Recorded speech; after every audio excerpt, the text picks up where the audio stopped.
Hello, good morning, and welcome to this third session with regards to the configuration of site-to-site VPN using digital certificates.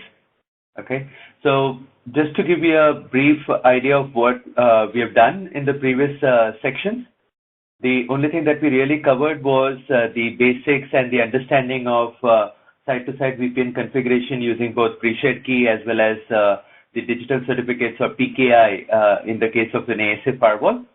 And then in the second section of the video, we looked at the installation and the configuration of the certificates on the ASA firewall. But of course, the only thing that we really looked at was the enrollment of the certificates automatically. That is, we went on to use the network device enrollment service, and we used the simple certificate enrollment protocol to download and request the certificates from the certification authority. Now, before we proceed ahead to the VPN configuration, today what I want to do is I want to cover the manual installation of certificates as well. So that's why one of the other aspects that I'll also talk about is once you have installed the certificate on a device, how do you go ahead and remove them? You know, that's what I'll do first. That is, let's say we do the config on ASA2. So I'll first cover the aspect of how do you remove the certificate on ASA2. And then we'll go ahead and install the certificates manually or using the manual process instead of using SCEP. We'll use the manual process and install the certificates on ASA2. Okay.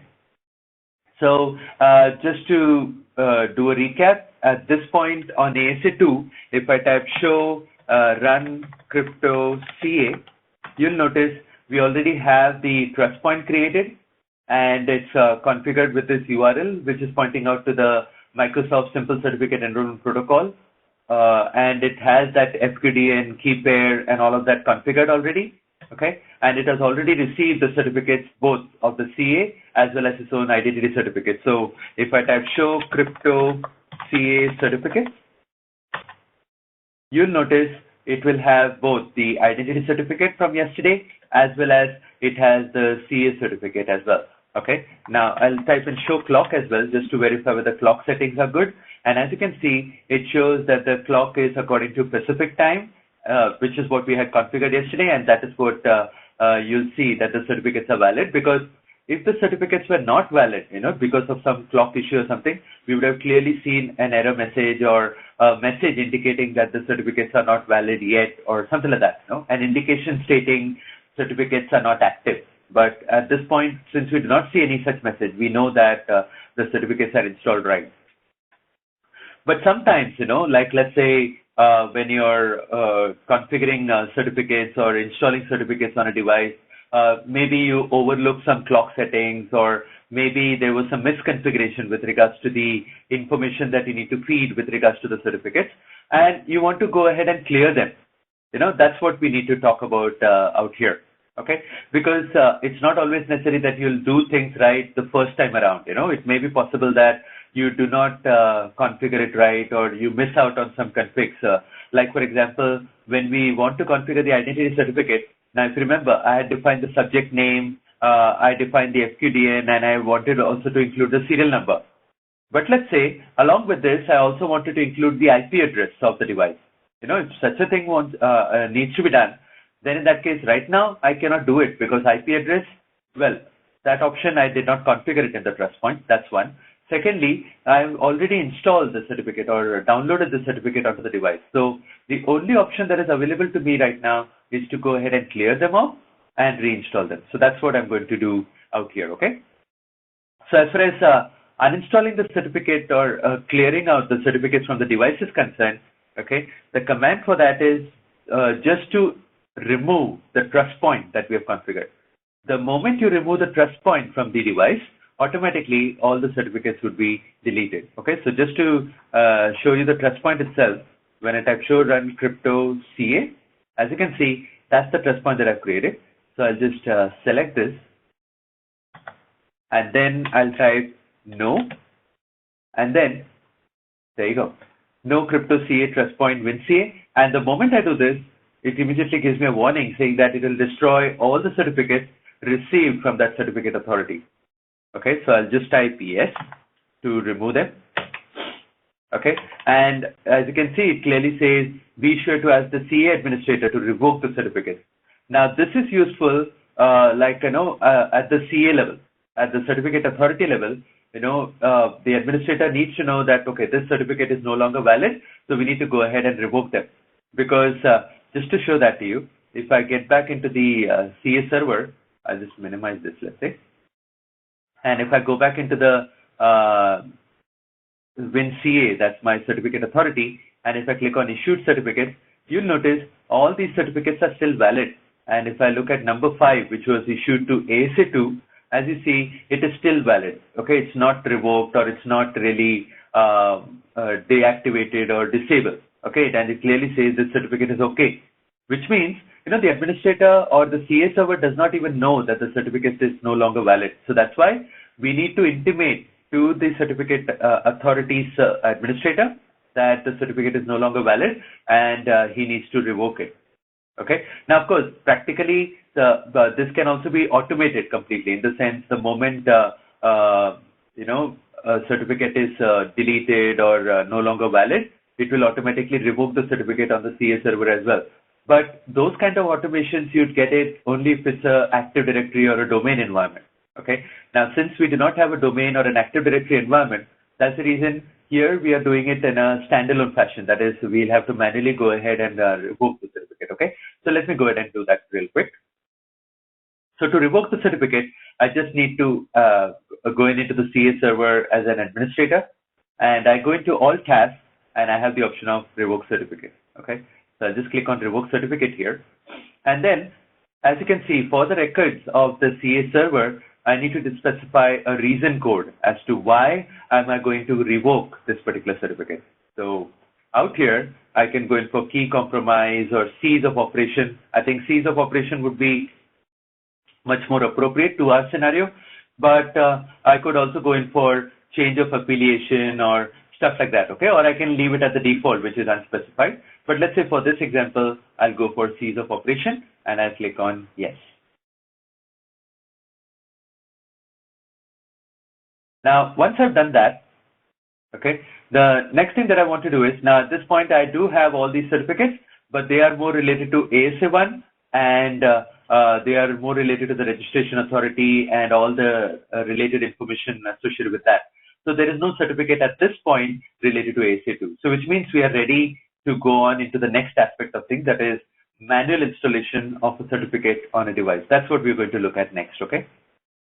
Now, let's talk about a scenario where we'll discuss about the need or the requirement of installing a certificate manually on a device.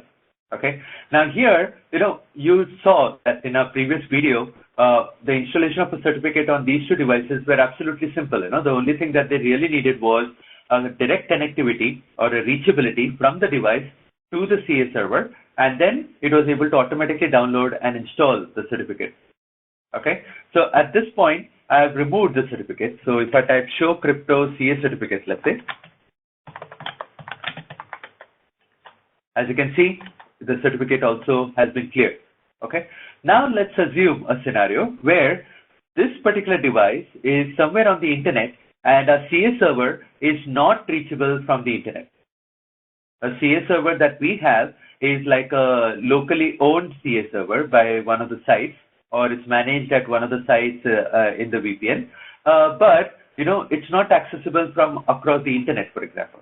So in that case, ASA1 will definitely have access to the CA server because the CA server is locally present.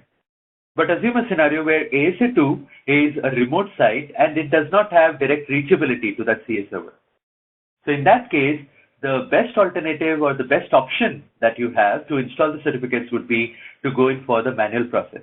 Okay, so that's what we're going to look at today. So it's not necessary that every time you would go ahead and install the certificate using the simple certificate enrollment protocol. You may also need to go ahead and do manual installation, and that's what we're going to look at today with regards to ASA2. Okay, so let's go ahead and do that.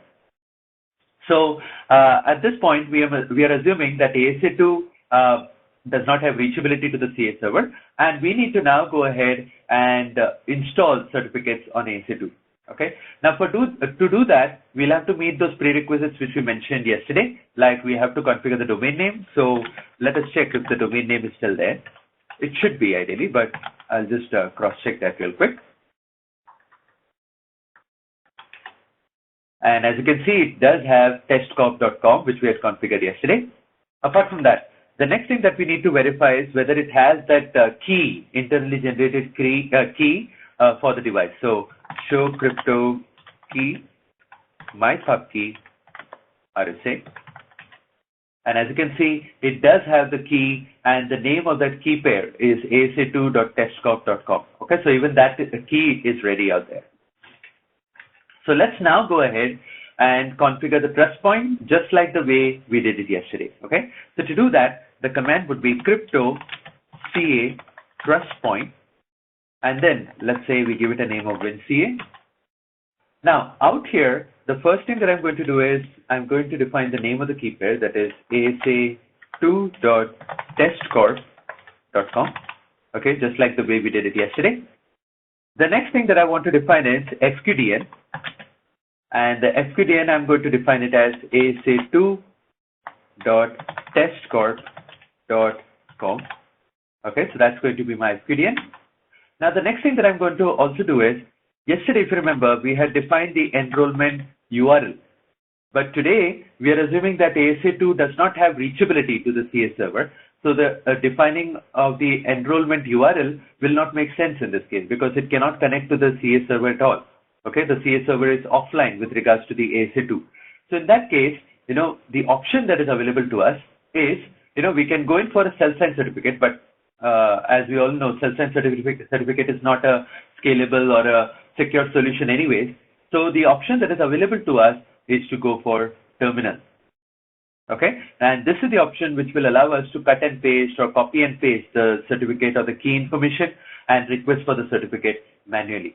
Okay, instead of going in for automatic submission of the request and receiving the certificate. Okay, so I'm going to type in enrollment terminal, enter.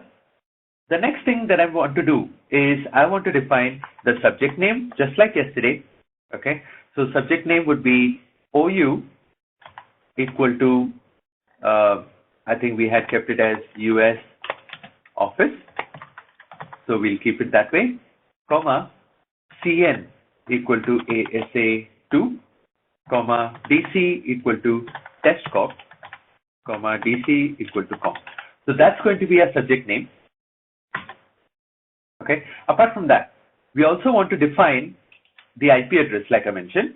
So as you can see, we do have the option of IP address here. So I'm going to include that command as well. Okay. So I'll type, first of all, let me type in serial number because I want to include the serial number. And apart from that, I'll also type in IP address. So it will also include the IP address. Okay. Now, okay, it's saying IP address and I think it needs the value for that IP address. Yeah, there you go. It needs the IP address value. So for ASA2, okay, I'll include the IP address that is the public IP. Okay, so let's go ahead and do that. So that's going to be 200.0.200.2. Now again, remember, it need not be always something that is already configured on the device. It is some identity information or some additional information that you're feeding in, which would be included into the certificate. Okay, so all of these parameters that we're defining out here would be acting as an identity information for that device. And that's what we're doing out here. Okay, so I've included the IP address. Yeah. We need to do the save as well. Okay, so I'll do that. But yeah, apart from that, I'll also type in revocation check, none. And I'll also make sure that I type CRL, no check. That's the old command. Okay, so both of these commands I'm just putting up just so that we are not relying on the certificate revocation list. Okay, so I'll just save it. And now because of this, okay, if I go ahead and now type show run crypto CA, you'll notice this is what we have configured. And as you can see, it's showing enrollment as terminal. Okay, so that's good. I've included the IP address and I've also included the serial number. And rest everything is similar to what we had done yesterday as well. Okay, so that same thing is what we have here. Now, the next thing that I'm going to do is I'm going to first of all go ahead and download the CA certificate. Okay, now to download the CA certificate, since we are going to do a manual process here, I'll first of all go into my 2008 server. I'll open up the browser here, and in my browser, I'm going to type localhost/cert-srv. Okay, so this is where that web enrollment service would be useful, because then it will allow me to open up the URL for my CA server. So let me get into that. And as you can see, that's my Active Directory Certificate Services web interface. And from here, I'm going to go ahead and manually download the CA certificate. Okay, so let me do that. And out here, it's saying that it has blocked the site using an ActiveX control in an unsafe manner. But I'll just leave it as that. I mean, it's not going to cause any problems for us. I'll just choose base 64. Now, that's one of the most important things here. Whenever you're going in for manual installation of the certificate on the device supports base 64 encoded certificate. Okay, so that's why you need to make sure that you're choosing base 64. And then I'll click on download CA certificate. And there you go. It's asking me to save it. So let me click on save. And I'm going to save this particular file onto the desktop, and I'll name it as WinCA as the name for the certificate, and I'll click on save. Done. Okay, so it has been saved. Now, if I go back into my desktop, I should see that certificate out there. There you go. That's my WinCA certificate. And if I right click on it, okay, I have the option of installing it on this machine, but I do not want to do that right now. I just want to open it into a notepad file. The reason I want to do that is because if I do not open it in a notepad file, I would not be able to copy the request text or the certificate text information, because that is what I need to load into the device. So that's why I'll just maybe open it up in WordPad, let's say.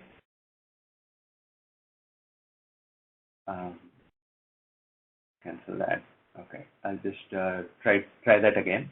So I'll just select the file, right click, open with, and let's say WordPad. Oh, okay.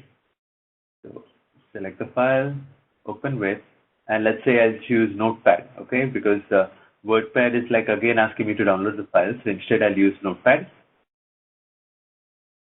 Oh, okay. Oh, there you go.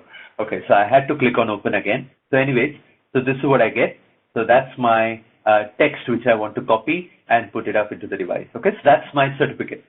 That's my key information for the certificate. So I'll just copy that text completely. I'll go back into GNS3 or ASA2. And now what I'm going to do is, just like the way we did it yesterday, crypto CA authenticate, and then I'll type WinCA. Okay, just like yesterday. This is the command to download the CA certificate. So I'll just press enter. And the moment I do that, there you go. Enter the base 64 encoded CA certificate and end with the word quit on a line by itself. That is, it's asking me to type quit at the end of pasting the text. So I'll just right click here so that I paste the text. I'll press enter to go into the new line, and I'll type quit, and I'll press enter again. And there you go. Immediately, it gives me the fingerprint associated with it. Okay. Now this fingerprint, I can see it on the certificate authority. Like if I go back into the CA certificate, and if I look at the CA certificate here, I think that's for the RA. But let's say I go into the CA server itself. I go into properties and view certificate. And out here, let's say I go into details. I'm basically looking at the fingerprint for this particular device. Okay. So that's the thumbprint which it shows here. And let me check up on the thumbprint that I see here. Okay. So this is different. Well, the problem with that is now when I talk about the data itself, the certificate is shown in terms of the MD. I think the thumbprint is shown according to SHA-1, and the one that it shows on the device is MD5. Okay, so that could be the reason the fingerprint is shown differently. But ideally, what I'll see is like under issued certificate, we have the option of looking at the fingerprint here. Okay, if I add up that column here, I should have that option. But the point is, it's the same CA certificate that I'm downloading out here. Okay, so let me click on yes here, or type in yes. And there you go, it says TrustPoint CA certificate accepted and the certificate successfully imported. I'll just go ahead and save it real quick. And now if I type show crypto CA certificates, that will give me a readable format of the certificate. And when I look at it, it's exactly similar to what we got yesterday. Like as you can see, it clearly says CN equal to WinCA as the subject name as well, and it's valid for a period of 5 years. That's the CA certificate, okay? Now let's go ahead and download the identity certificate. To do that, I'll type in crypto CA enroll WinCA. Same command like yesterday, but here the output is going to be a bit different in the sense like when I press enter here, there you go. It's going to include the fully qualified domain name. That's going to be the subject name here. That's going to be the serial number of the certificate, and it's also going to include the IP address. Display certificate request to terminal, yes or no. I need to type yes here because then only it will display the certificate request that I want to copy and paste onto the server. And as you can see, this is the certificate request. Okay, so I'll just copy that. And after that, I'll go back into the CA server or the web interface for the CA server. And in here, what I'm going to do is I'm just going to the home page. And in the home page, I'm going to click on request a certificate. And under request a certificate, the only two templates that it gives me by default is web browser certificate and email protection certificate. Instead of that, I'm going to submit an advanced certificate request. So I'll select that. And here, there you go. I have the option of create and submit a request to the CA, but I also have to submit a certificate request by using base64 encoded file. And that's exactly what I want to do. Okay, so I want to use the base64 encoded format. So I'll click on the second link here. And when I do that, this is where I'm supposed to paste the request. So I'll just paste it there. Okay, and now when I scroll down, it's not giving me any additional attributes or any additional options here. Okay, but ideally, depending upon the configuration of my CA server, I should also find the option of choosing the usage of the certificate, or I can select those options as well. Okay, so for that, basically, I need to go into the CA certificate, and when I click on certificate templates, okay, and as you can see, it's clearly giving me an error saying that information about certificate templates can only be read from a domain controller. And since this machine is a standalone CA, okay, we do not have the option of domain controller. We do not have the option of reading the certificate template. But ideally, if it was a certificate authority on a domain controller or under Active Directory, we would have seen those options of certificate usage types and more customization options available to us. But right now, since we do not have that, okay, what I'll do is I'll just remove this extra space and I'll just keep it this way, and I click on submit. There you go. It says you did not come to this page as a result of a form submission. You may not bookmark this page. Okay, but it's basically giving me an error. It's saying like it says no form data, operation completed successfully. Okay, now that's what I mean by a contradictory message. Okay, it clearly gives the heading as error, but result it says operation completed successfully. Okay, last status also says the operation completed successfully. Well, we'll try to check or verify whether we've got a request out there on the CA server. So we'll go into the CA server and we'll click on pending requests. So as you can see, we have not got any kind of a pending request here. Neither has it issued any kind of certificate. Nothing there. Okay. So let's now go ahead and request the certificate. Okay. So let us go into request a certificate again. Advanced certificate request.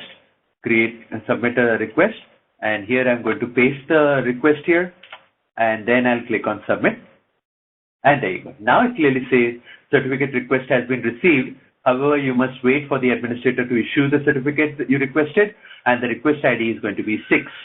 Okay. Now earlier it gave me the error maybe because the session timed out, because this the web page has a timeout value associated with it. So maybe that could have been the reason. But now, if I go into pending request, I should see that number 6, and it clearly says taken under submission. And I can actually go into all tasks and view attributes or extensions. And here, I should see the details associated with it. Let me just check that up. Key usage, digital signature, stuff like that, and there you go. Subject alternative name, it clearly is telling me that it's asa2.testcorp.com. So it is the right request that I've received. So I'll click on OK, right click on it, all tasks, and issue. Done. Okay, it has been issued, and now, okay, I'll get back into the ASA2. I'll just, in the redisplay enrollment request, I'll just type no. Okay, so I've sent out the request and the certificate has been issued. Okay, but then the problem is, again, we are doing a manual download, right, or a manual installation. So in that case, it's not going to be automatically received by the device. We have to manually download it. Okay, so let's go ahead and check back on that. So I'll go back to the home page. I'll click on view the status of a pending certificate request. And as you can see, that's the saved request certificate. So I'll click on that. And immediately it gives me the option of certificate issued. And it clearly says download the certificate. So I'll choose base64 encoded again, download certificate, save. And I'm going to save the certificate with the name of ASA2. Done. It says download complete. And let's say I click on open. Okay, and as you can see, it says issued to ASA2. And most importantly, if I go into details, I should see additional information like, as you can see, the subject name is CN equal to ASA2 and all of that, unstructured name, unstructured address, serial number. So the details, as you can see out here, is a bit different as compared to the simple certificate enrollment protocol. Okay, but of course it does have the DNS name and stuff like that. Okay, just like what we had before. So that shouldn't be a problem at all. Okay, so we have all of this here. So I click on OK there. But the next thing that I want to do is, since I want to import it into the ASA2, I'll just cancel this out and close this. And I'll select ASA2, right click on it, open with, and I'll choose Notepad. I'll click on open, and there you go. That's my certificate. So I'll just copy this. And I'll go back into ASA2 here.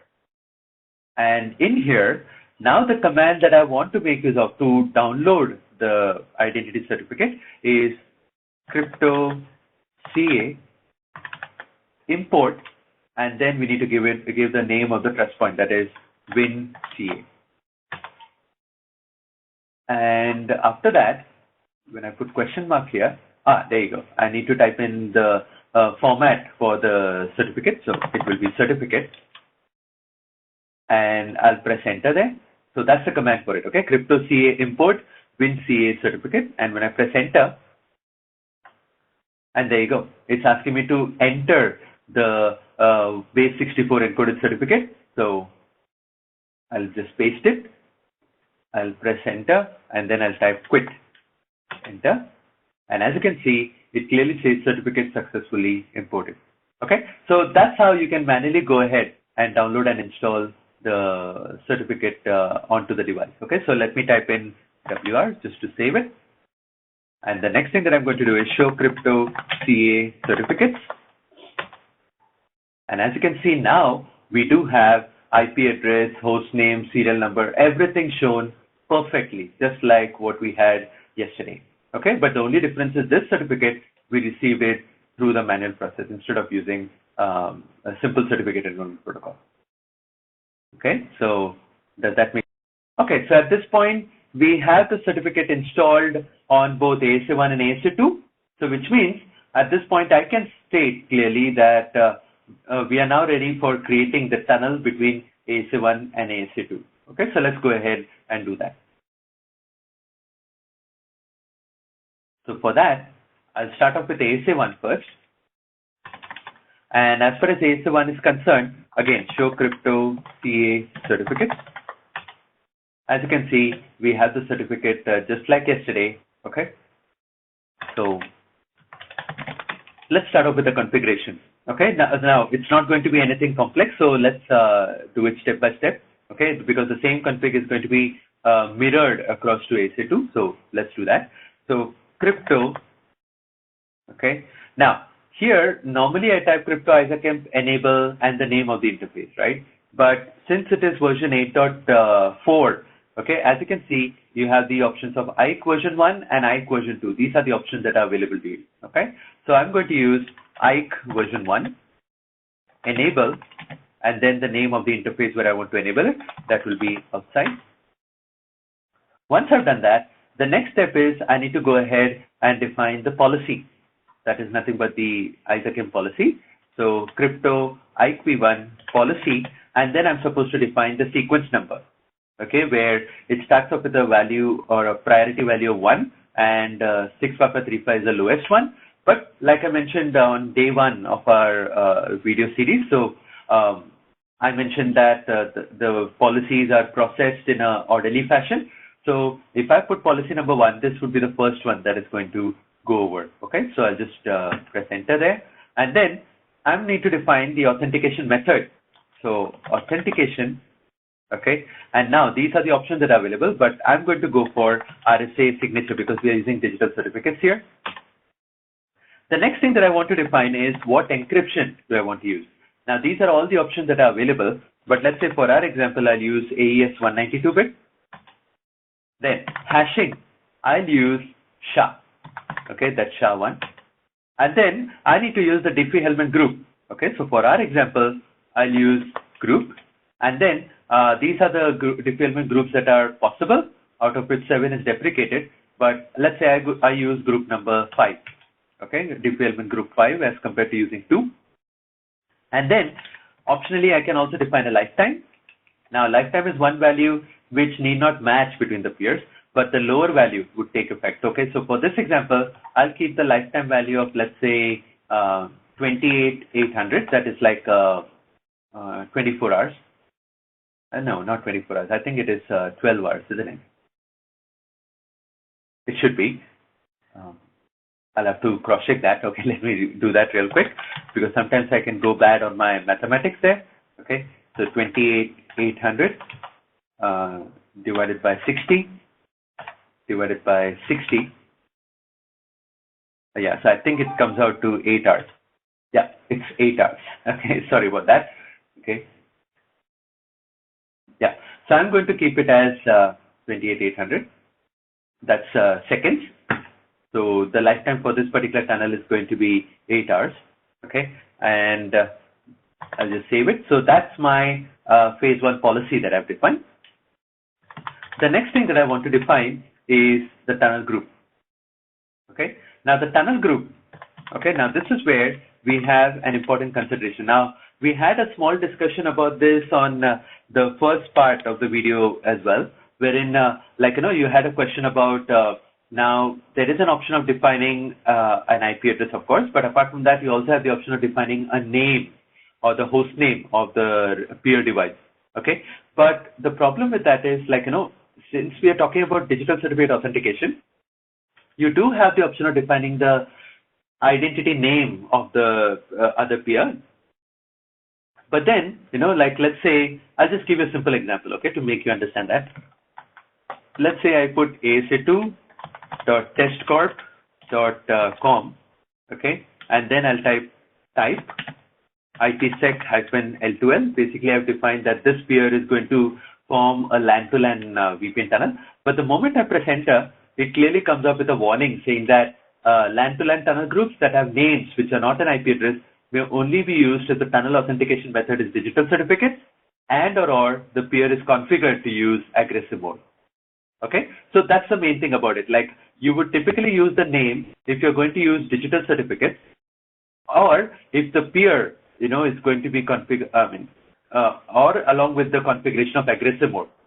Now, it's not really recommended that you do it in this fashion. The reason being, first of all, when I talk about this aggressive mode, okay, what it really does is the number of messages that it exchanges between the two peers is minimal, and it's going to expose, the identity information of the peer right at the start or right at the initial phase of the communication itself or initial phase of the negotiation itself. Okay, so that's why I'm not sure whether you've gone through some documentation, but even under documentations, it clearly mentions about usage of the name instead of IP address is not recommended. So practically, I would say usage of the IP would make much more sense. Okay, this is one of the main reasons. Like it poses kind of a security risk, because it's exposing its identity information right at the initial phase of the negotiation itself. Okay, so it is not like after a set of messages are exchanged, it's going to do that. Okay, so that's why for this example, I'm just going to go ahead and remove this because, like I said, I'm not going to use the name. Instead, I'll use the IP address. So I'll type tunnel group, and then I'll define the IP address of my peer, that is 200.0.200.2. Okay, and then type IPsec-L2L.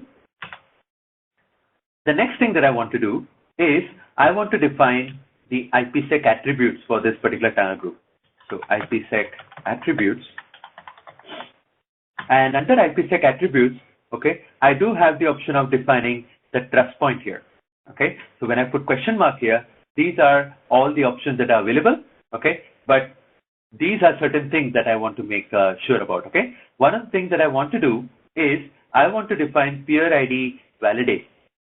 Okay, now before I get on into peer ID validate, let me type in IKE version 1. Okay, now these are the options available. You have the option of pre-shared key, trust point, and user authentication. Okay, but here what I want to make use of is trust point, and the trust point that I want to make use of is WinCA. Okay, that's what I want to utilize. There you go. That's my first thing that I want to configure. And the next thing that I want to do is I want to type peer ID validate, and there you go. By default, the peer ID validate is set to required. Okay, but I can change it to cert. That is, cert means if this peer ID validation is supported by the certificate, we'll go for that. Otherwise, it would just skip it. Okay, so sometimes it might happen that the peer ID validate of required may not work out, for setting up the tunnel. So since I'm using digital certificate, it would be a good idea to use cert. Okay, and press enter. So that's what I'm going to specify out here. So these are the two things that I define under the tunnel group configuration. The next thing that I want to define is I want to make sure that I define some matching parameters for my certificate. So for defining the matching parameters for the certificate, I'm going to type crypto CA certificate map, and then I need to define a name for it. Okay, so first of all, I'll go ahead and define, let's say, name of ASA2 map. Okay, that's the name that I want to give. And then I'm supposed to define a sequence number. So let's say for this example, I'll put up a sequence number of 1. Okay, and I'll press enter. So that takes me into the certificate map configuration. And under here, these are various options or parameters which I can go ahead and match. Okay, so in here, I'm going to define subject name. I'll try to match it using the subject name. And as you can see, we have specific attributes that I can match, or I can put up contains or EQ NC, that is does not contain, and any that is not equal to. Okay, so for this example, what I'll do is I'll keep attribute.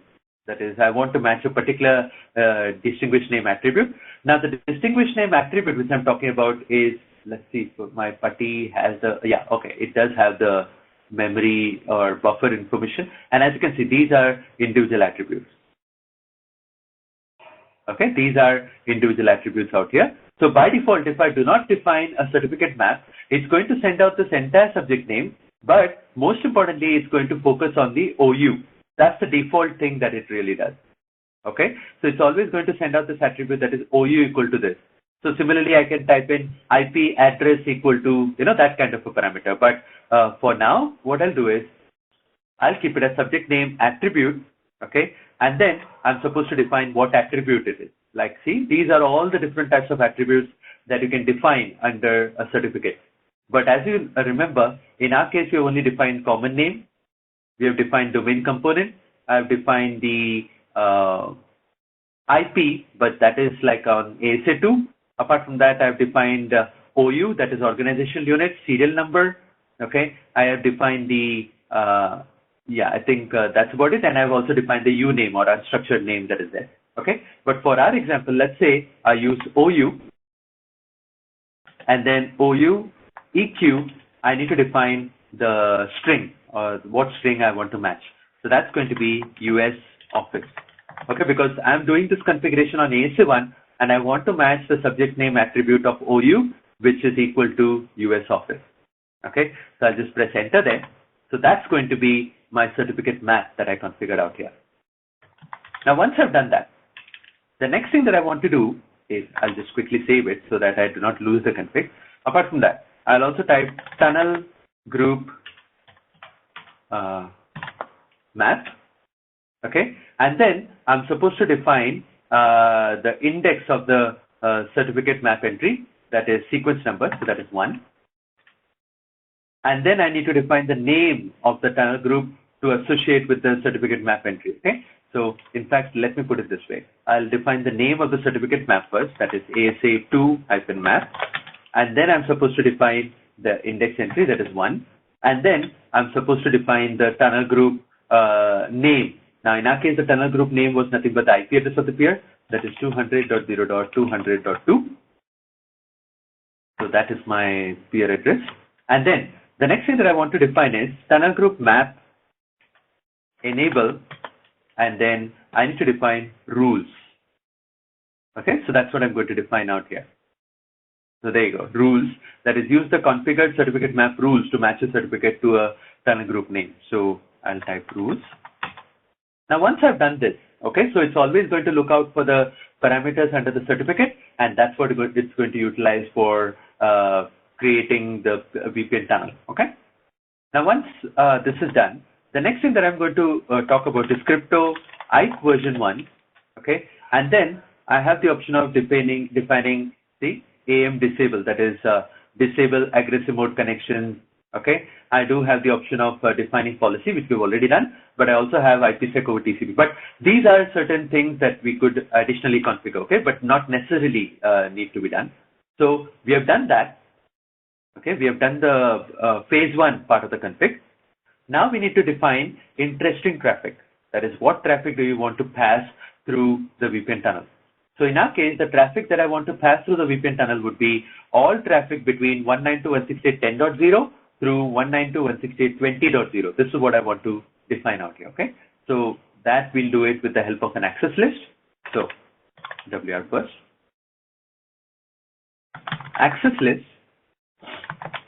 And then the name of the access list. So let's say VPN ACL. And then permit IP from 192.168.10.0. That's my own private network for ASA1. 255.255.255.0. That's a mask. And then the destination is going to be 192.168.20.0. 255.255.255.0. So this is going to be my interesting traffic. The next thing that I want to define is the transform set. You know, that's the phase 2 parameter. Okay. So for that, crypto IKE v1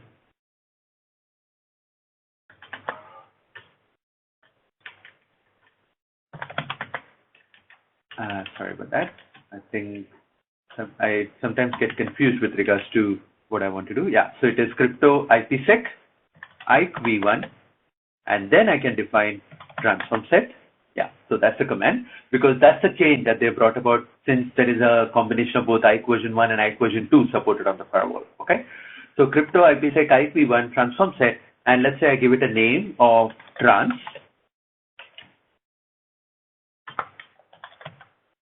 Okay, that's the name that I'm going to give. And under trans, these are all the options that are available. But for our example, I'm going to use ESP AES 192-bit.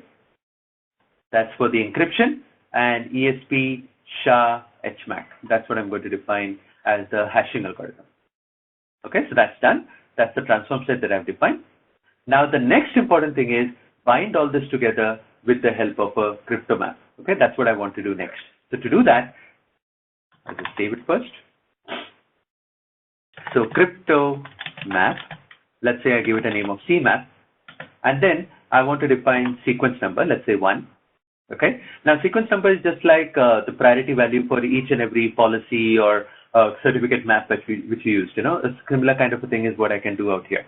So crypto map CMAP 1, and then I can define match address, and then we need to define the name of the access list, that is VPN ACL. That's what we had configured earlier. There you go. That's my access list that I want to configure. So this will define my interesting traffic. Next thing that I want to do is I want to define set peer, and I want to define the IP address of my peer, that is 200.0.200.2. The next thing that I want to define is set IPsec.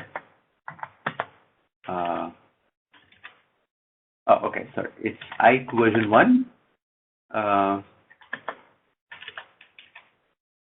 transform set. Okay, and then the name of the transform set, that is trans. Okay, so this is how I'm defining the page 2 parameters out here. So if I just take you back into the configuration that we did, there you go. I just use this name here, trans. Okay, now once I've done this, okay, I've defined these parameters. But the next thing that I want to do is, let's say for phase 2 also, I want to define a lifetime value. So for that, the command is set security association lifetime. Now the lifetime can be defined in 2 ways, like kilobytes and seconds. So for our example, I'll keep it in terms of seconds, and I'll keep it as 28,800. That's the lifetime that I want to define. And then the next thing that I also want to define is PFS, that is perfect forwarding secrecy, and that also I'll keep it as group 5, that is the element group. Okay. Now the most important thing, since I'm going to make use of digital certificates here, okay, I also want to define crypto map CMAP 1, and then set trust point, and then the name of the trust point, that is WinCA. Because if I do not do this, it's not able to map the trust point that it wants to utilize for verification of the certificate. And finally, I'll go ahead and apply this crypto map to the external interface. Okay, so crypto map CMAP interface outside. That's the interface where I want to apply it. And unfortunately, I think it has got stuck. So I'll just pause the recording here. Yeah, so my ASA firewall is back online. So I'll just type configure terminal and crypto map CMAP 1 and set trust point. I'll keep it as WinCA. I'll just go ahead and save that real quick. And then crypto map CMAP interface outside. That will make sure that it's applied to the outside interface, and I'll just save it. Okay. Now I'll also type show run tunnel group just to make sure that things are good at that end. Yeah, even that is good. Okay, so everything is good out here. Okay, so our configuration is done with regards to ASA1, but now let's get on into ASA2. Okay. So with regards to ASA2, same thing again. We'll have to start off with a similar kind of config. Okay. So crypto IC version 1. Enable outside, and then crypto IC version 1 policy 1 authentication RSA signature, then encryption AES 192-bit hash SHA group 5, and lifetime. Well, even if I don't define it, it's going to take the default, but just for our example, I'll keep it as 28,800. Fix it.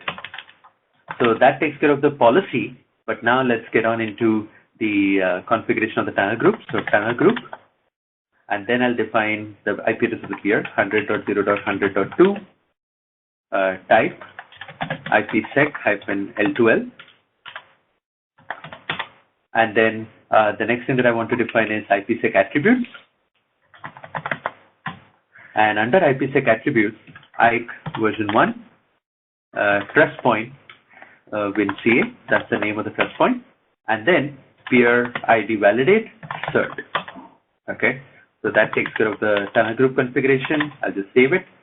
Next step, I'll go ahead and configure the certificate map. So crypto CA certificate map. Let's say ASA1-map. That's the name that I'm going to give. And then let's say priority 1. And then under that, we'll type subject name, attribute, OU equals Thailand office. That's the name that we had in the OU. So I'll just use that. And then I'll configure or link it to the appropriate tunnel group. So tunnel group map, ASA1-map, and then 1, I'll link it to 100.0.100.2, and then tunnel group map, enable rules. Okay, so that should pretty much do the configuration of the crypto map or certificate map. The next thing that I want to define is access list. Let's say VPN ACL is what I'll give as a name. 192.168. Permit IP 192.168.20.0, 255.255.255.0. Destination 192.168.10.0, 255.255.255.0. Now that's the interesting traffic that I've defined. Now let's get on into crypto IKE version, crypto IPsec, IKE version 1, transform set, and then the name trans, ESP-AES-192, and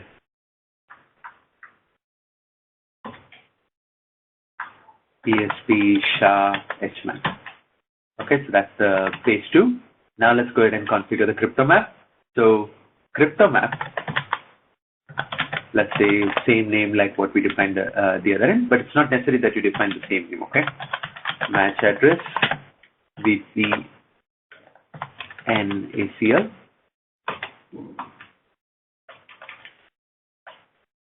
set peer, we'll define it as 100.0.100.2. Then crypto map CMAP1, set IKE version 1 transform set trans, then set security association lifetime, seconds to 28,800 for example. Then next thing, set trust point when seen. Okay, and what I also want to do out here is, apart from this, I also want to define set reverse route. Okay, this will make sure that we need not worry about the routing aspect. Okay, I'll do a similar thing on the ASA one as well, which I forgot to do out there. And then interface outside. And then I'll just save it. Now, the routing that I'm talking about is with regards to routing to the private network. Okay, so we need not worry about that if I have the reverse route. So let me go ahead and do that on ASA1 as well. Yeah, okay, that should do it. So I think I'm done with okay, I think I'm done with all the config that we need. Okay, so yeah, things are good. Okay, but I'll also define the PFS group, which I forgot to configure out here. So let me do that as well. Okay, now let me go ahead and type show run crypto map. And as you could see, we have everything exactly like what we had on ASA1. Keep it this way just to compare the two. And I have practically, yeah, everything done. Okay, so the configuration is complete. But now, before we even go ahead and do the testing, you know, what I want to do is, let's say I go ahead and enable some debugs on the firewall. I mean, I'll do it one at a time because we know that our firewall has a reputation of locking up. You know, so I do not want to lock up the firewall with the debugs on them. So that's why what I'll do is I'll just enable the debug on the initiating firewall, let's say ASA1, and then we'll check how things go from there, okay? So what I'll do is I'll enable debug on ASA1, and then from R1, I'll try to ping R2, okay? That's what I'm going to do. So when it comes to debug, okay, now one of the things is when I type show logging here, you'll notice by default, logging for the console, okay, is disabled, which means we won't be able to see any messages with regards to the console logs, okay? So that's why I'll go ahead and type logging console 7, and let's say I type logging on. That will make sure that console logging is enabled. I'll just save it. And then the next thing that I want to do is I'll type in debug crypto ISACemp. Yeah, it's not going to be ISACemp. In this case, it's going to be IKE version 1. Okay, and then I'm supposed to define the level of debugging that I want to have. Like, see, by default, the level of debugging is set to 1. That is minimal debugging. Okay, but if I keep it as 255, that's going to generate a lot of messages, which will be like overwhelming my device itself. Okay, so let's say I keep it somewhere around 100. The debug level, I'll keep it at 100, because if I do not specify anything, the default value would be 1. So that's why it will be good to have a debug level of 100. Okay, now this is done. Okay, so that's good. Now ASA1 has been enabled for the debug, but the next thing that I want to do is debug crypto IPsec. But for now, let's do it one by one, okay? Because I do not want to really emphasize on the phase 2, because phase 2 is just the negotiation of the parameters. But the major emphasis would be on the authentication aspect, which we'll be able to see under this debug. Okay, so let's go ahead and check that out. To do that, I'll get on into R1 now, and from R1, show IP interpret 3. Yeah, so from here, show IP route. It does have a default route. Yeah, so let's go ahead and try to do the ping now. Okay, so ping 192.168. Now the IP address of R2 is 20.10. Okay, so from R1 192.168.20.10. Okay, so what happened here? There was a drop. I mean, there was no ping, a successful ping or anything of the sort. Okay, but basically what I want to check out here is what happens on ASA1. Okay, so what really happened out here was, look at this. It says build localhost inside 192.168.10.10 and build localhost outside 192.168.20.10. Build dynamic ICMP translation. Okay, so it did all of that, but then the NAT was destroying everything. You know, because if you remember, in our ASA we have the NAT as well, and we have not taken care of disabling the NAT for that particular section of things, or for that particular section of the configuration. Okay, so that's what is basically ruining the communication out here. So let's go ahead and disable the NAT for this particular traffic. Okay, so to do that, config T. Now, for disabling the NAT or for configuring identity NAT, okay, so I'll have to go in for a two-way NAT here. Okay, so let's say I define object network. Let's say I define the name as source underscore NW. And now in here, now that's the problem with enabling the console logging. Okay, so for everything, it's going to give me some sort of a message. So object network, source network, and then I'll type subnet 192.168.10.0 255.255.255.0, and then I'll create another object. So object network, and I'll give it a name of DST-NW, that is destination network. And here the subnet is going to be 192.168.20.0 255.255.255.0. Yeah. Okay. So I've created these two objects, but now I want to configure NAT with regards to that, so that it would be kind of a NAT exemption for the particular traffic. Okay. So for doing that, it will be NAT. Okay, so here I'm going to go in for the manual NAT or the twice NAT. Okay, so NAT inside, comma, outside.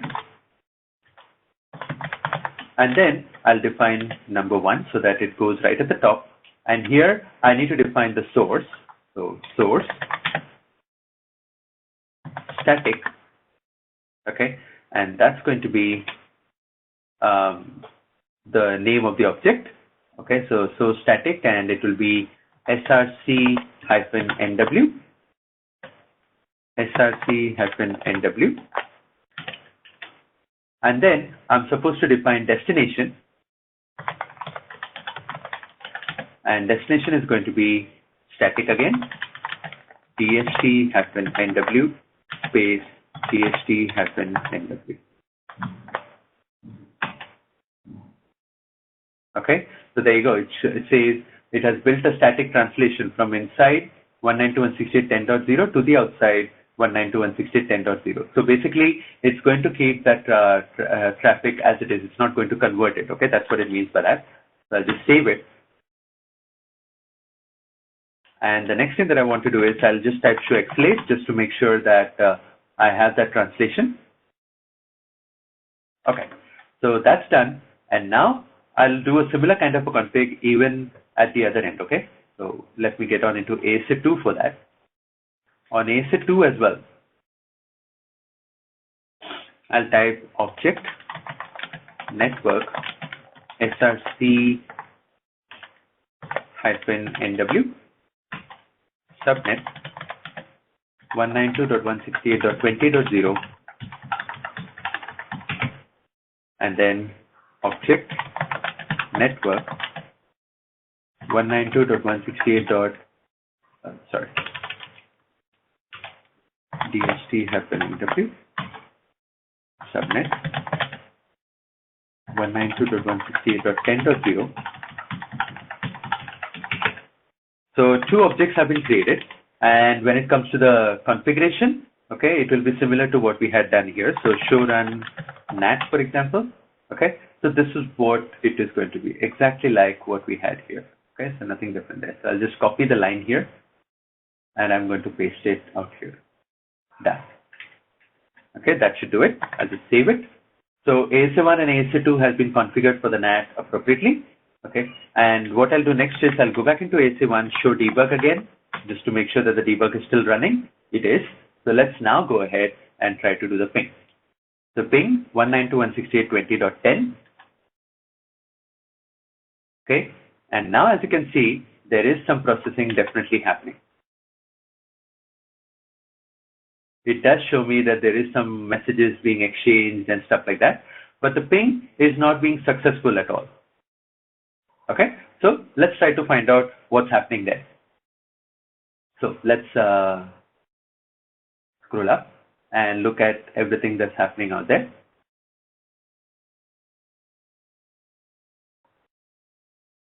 So there you go. As you could see, a lot of messages being generated out here. Okay, so what I'll do out here is, since there were so many messages generated, I'll just keep it this way, and I'll just try to do the ping once more. Okay, that should do it. Okay, and I'll just disable the debug, and based on that, let's now go through the messages. Okay, now of course, if it was a router, we would have had a much better debug message, but unfortunately on a firewall, the debug is not the best, it's not like as informative as that of a router. But let's take a look at what's happening here. So as you could see, it's saying build localhost inside 192.168.10.10 and outside of 192.168.20.10. And because of our because of our NAT configuration, it is building up a static NAT. Okay, but it says the tunnel manager dispatching a key acquire message to IKE version 1, CMAP sequence number of 1. That is our crypto map that it looked out for. IKE version 2 does not have a proposal specified, so it was trying to go for IKE version 2, but since we do not have an IKE version 2, okay, it tries to skip that. Then IP 200.0.200.2, IK initiator, new phase 1 interface inside, local proxy address 192.168.10.0, and remote proxy is 192.168.20.0. So it has clearly identified the crypto map and the proxy networks or the interesting traffic. Okay, just scroll down further.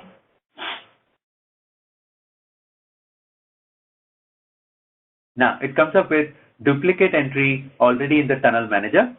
Okay, so but then I'll just scroll down.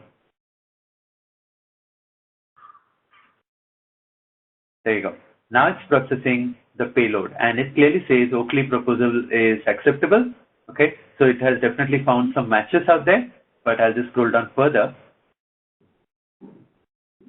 Okay, main mode, it says true.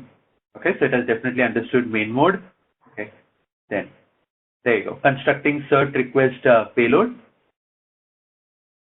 Okay. Now that's the phase 1 tearing down, or it might have been trying to retry it for some sort. But I'll just scroll up again. Okay. Yeah. So there you go. This is what we looked at.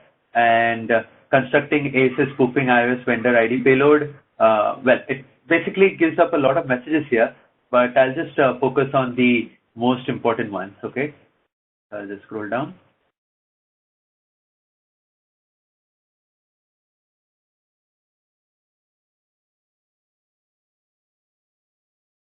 There you go. It clearly says this end is not behind an NAT device, meaning the peer itself is not behind a NAT device. It's directly reachable is what it's saying. Now that's the certificate. Okay, computing hash for ISACM, constructing RSA signature, and that's the certificate information. Okay, so that's the constructed signature.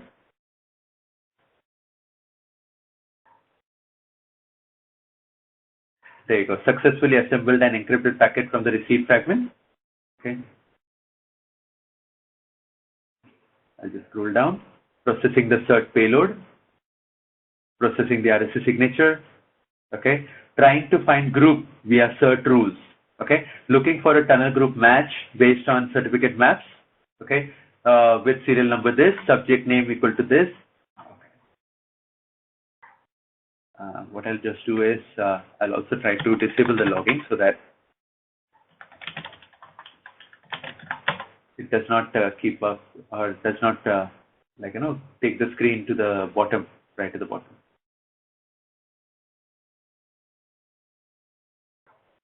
So we were at the point of checking up, whether, yeah. So it was, there you go, trying to find the group via cert rules. It was trying to look out for subject name, CN equal to ASA2, OU equal to US office. So it was going through all of that, right? Issuer name is CN equal to WinCA, and it says successfully assembled an encrypted packet from receive fragment. Tunnel group match found. So it definitely found the tunnel group. Okay, peer certificate was this, subject name was this. Okay, so it is clearly showing that. Connection landed on the tunnel group 200.0.200.2. Validating certificate chain. Okay. Apart from that, identified client certificate within the certificate chain. Okay, so it definitely found that. Found a suitable trust point WinCA to validate the certificate. So it was able to find every parameter that it needs for verifying the certificate.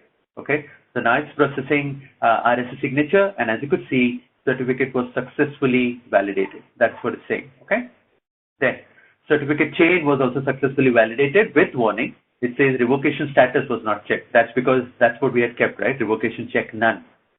Now I'll scroll down further and it clearly says phase 1 completed. Okay. Then when it comes to user identity, there you go. IP user mapping 200.0.200.2 succeeded. Okay. So that's the peer that it has identified. So peer authentication is complete is what it's saying. And then it's coming up with these messages here. But the bottom line is, it's clearly showing me an information that the peer authentication was successful. Okay, so let's now go ahead and run some show command and verify what's really happening. Of course, our ping did not work at all. Okay, now that could be because of other reasons, but basically I want to check what's happening with regards to our the phase 1. Okay, so show crypto IC version 1 SA. And as you could see, there are no IKE version 1 SAs. So it's clearly saying that IKE version 1 SA was not established. Okay, so show crypto, sorry.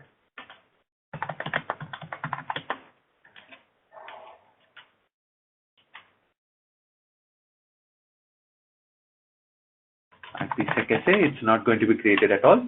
So basically, IKE version 1 as well as IKE version 2, both are not being established at all. So basically, even though it told me that the certificate was verified, but it was not able to really establish the tunnel for some odd reason. Okay, so that's what we want to check up upon. Okay, so show xlate here.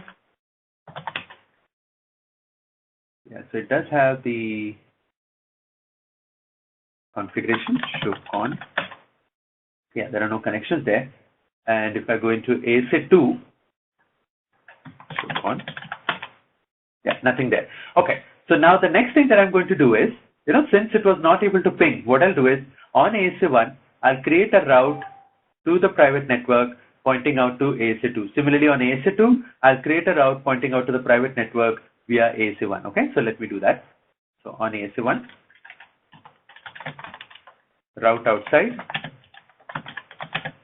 192.168.20.0, 255.255.255.0, 200.0.200.2. I'll just save it.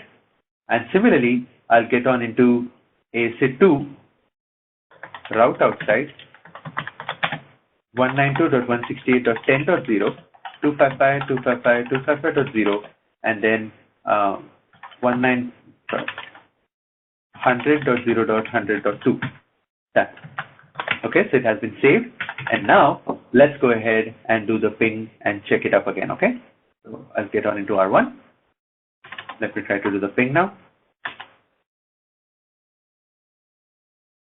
This ping still does not want to work.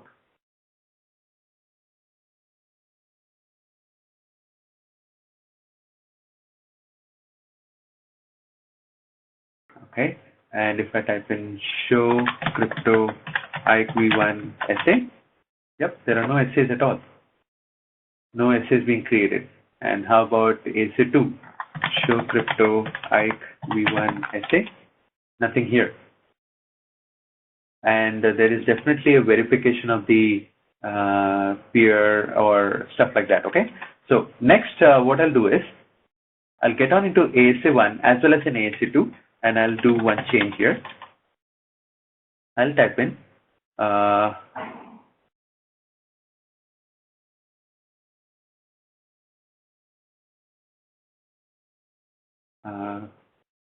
crypto CA trust point win CA, and under that I'll type in, see, there is an option of ignore IPsec key usage. Now what happens out here is, especially if you're using a Windows, ASA1 is part of Thailand office, yes, it is. But when you create a certificate map, it has to be matching to the remote one, right? Not to the local one. Okay. Yeah. So as I was saying, we are using a Windows-based certificate authority. And many of the times what happens is the key usage, for the certificate that we receive, it does not really look out for IPsec. I mean, just to elaborate on my point here, if I type show crypto CA certificate, what you'll notice is the identity certificate, as you can see, it says certificate usage signature. It does not really state that it's meant for IPsec, right? So that's the reason what I'll do out here is under the trust point, I'll make sure that I disable, okay, no use, what is that? Yeah, no, I'll put up the command of ignore IPsec key usage.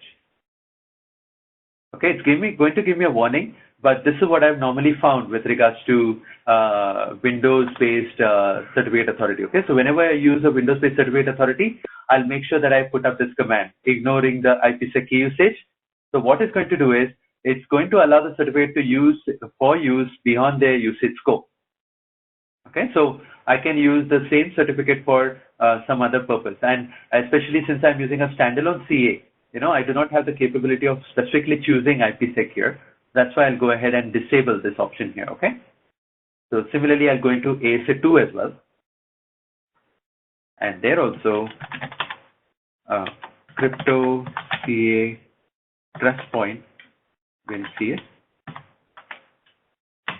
And out there also, I'll type ignore IPsec key usage.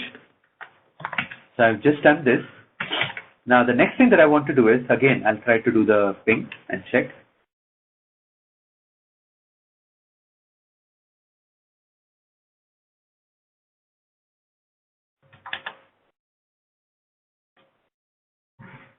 Okay, so still not working. Show crypto IQ1 SA.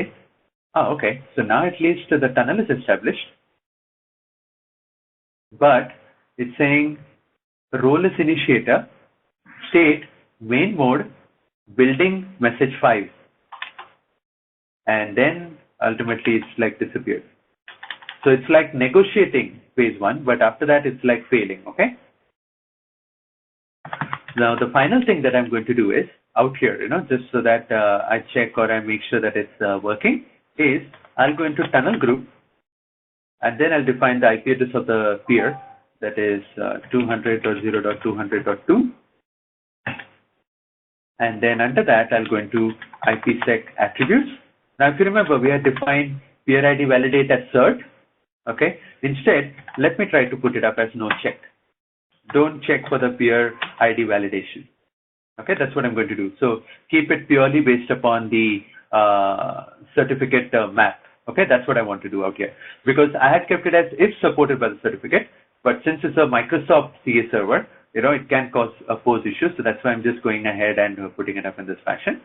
So let me try it on ASA2 as well. So config T tunnel group 100.0.100.2 IPsec-attributes, and peer ID validate, I'll keep it as no check. Okay, that should do it. Now let's go ahead and do the check again, okay?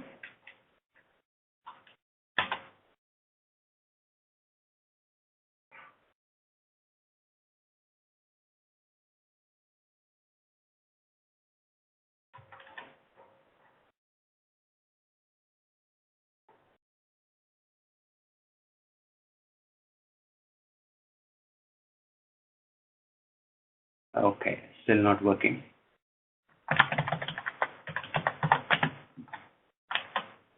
Nope, there are no IQ version minuses. So I'll just pause the recording, and I'll have to just do a bit of a troubleshooting, I think, out here, and then we'll take it forward from there. So let me pause it. Okay, so finally it seems like I have found what the problem is. Okay, so the problem seems to be like, something to do with that tunnel group map. If you see out here, I just typed in show run all tunnel group map. What it shows is the tunnel group map default group is set to default RA group. Okay, now this default RA group is with regards to remote access VPN, but we are using a LAN to LAN VPN, right? Okay, so we'll have to map it to the default L2L group. I think that would be the ideal way of going about things. So I think that's possibly what is going wrong. So let me type in this show run all tunnel group so that I see the default group that is there. There you go. As you can see, we have tunnel group default RA group, but this is what I want to do. Default L2L group. That's what I want to set up. Okay. So I want to change this command to tunnel group map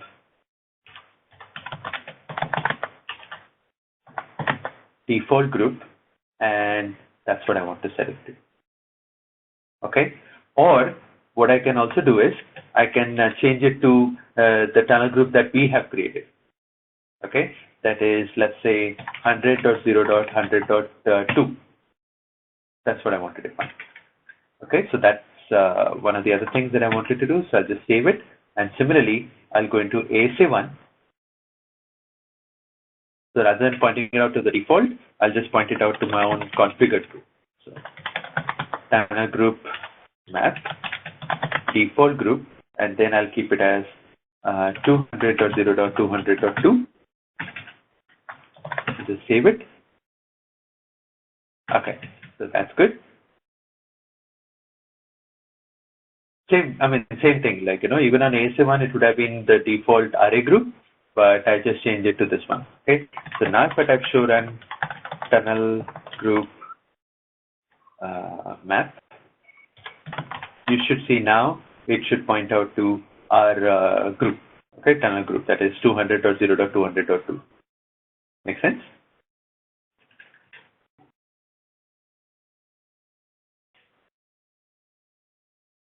Okay, so that's good. And now based on that, let me now give it a check again, like from R2, I'll try to do the ping. Of course, I'm still a bit concerned about why ASA2 does not show up any IKE version messages. Okay. So for that, what I'll do is show access list also. Just let me verify the access list or the interesting traffic. Okay. Did you notice what went wrong? Look at the access list. Source is good, 192.168.20.0, but look at the destination. Yes. The blunder was 168 was not there. Okay, and that was another main reason why it was not working, maybe. But I think now we have resolved, or we found what went wrong. Okay, so I'll type in access list, or yeah, I'll type in access list VPN ACL.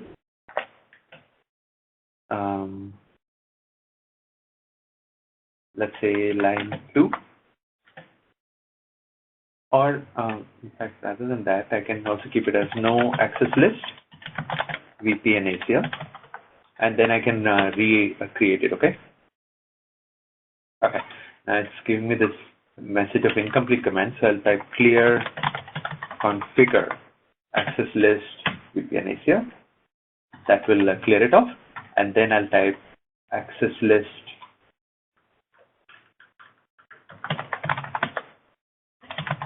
VPN ACL permit IP 192.168.20.0. I think this could have been the problem all along,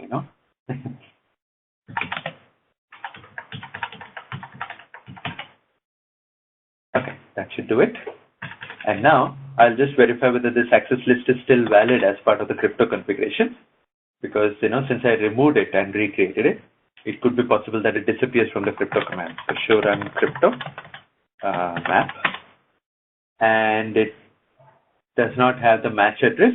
So let me go ahead and add that as well. Okay. So crypto map cmap 1 match address, and then it will be VPN ACL. Okay, that should do it. Ignoring message to mark. Okay, so show run crypto map. Okay, that's good. Everything seems to be all right. Show crypto IKE v1 SA. Yeah, there are no IKE v1 essays. So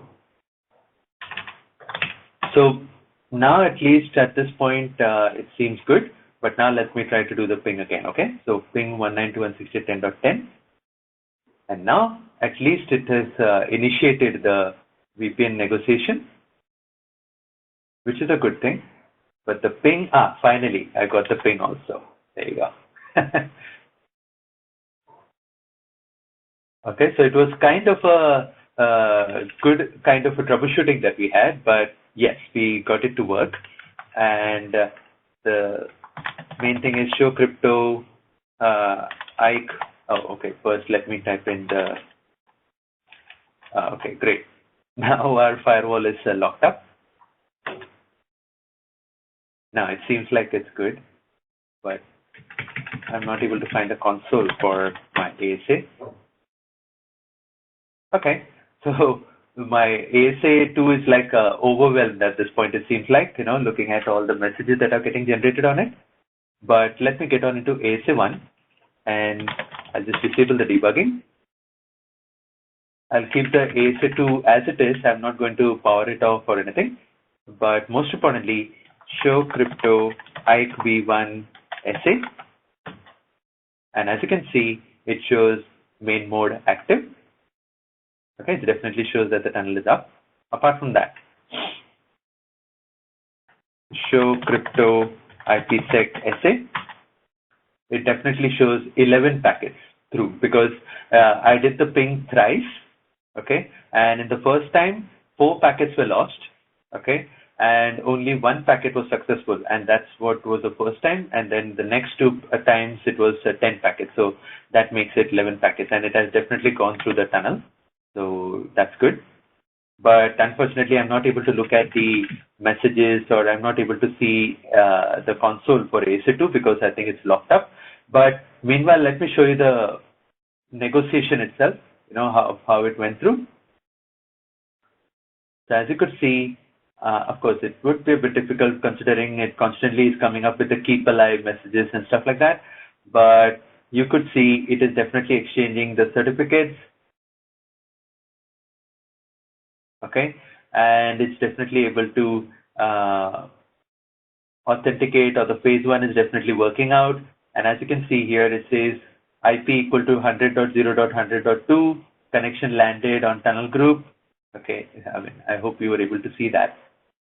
Like the moment I try to get to that point, the new DPD or the dead peer detection or the keep alive messages, like throw me off. So I'm not able to type also.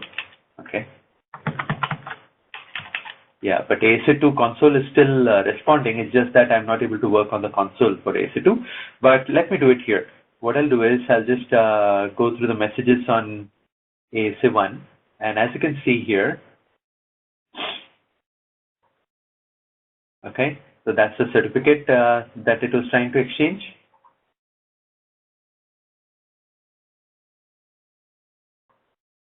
Okay, it was trying to search for the cert rules, and it says phase 1 complete. That's good. But when I scroll down, there you go. That's the certificate information. Okay, that it wanted to get through, and it says group equal to this, peer ID type received, and peer ID check bypassed.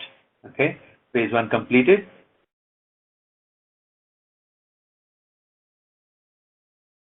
And ultimately, when I scroll down,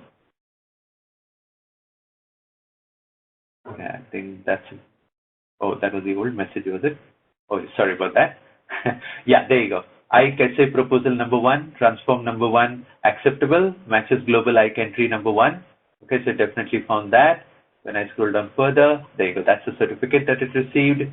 And there you go. Trying to find the group via cert rules, and it clearly says connection landed on the tunnel group 200.0.200.2. So it found the correct tunnel group. Okay, yeah, I'll try that as well. Yeah, okay, let me clear out the tunnel. So clear crypto IPsec SA and clear crypto IKE version 1 SA. Okay, that should do it. So here also it says that it's deleted, but as you can see, still I'm not able to get to the console. Okay, so it's like ASA2 is kind of stuck again, so cannot do much. But yeah, I hope you're able to see the debug message, and it clearly says a message of phase 2 also completed out here.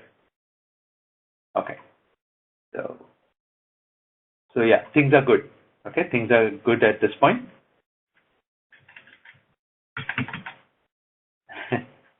And to our misfortune, now, okay, for a while I thought ASA1 also went down, but at this point, yeah, ASA1 is responding, okay? So that shouldn't be a problem.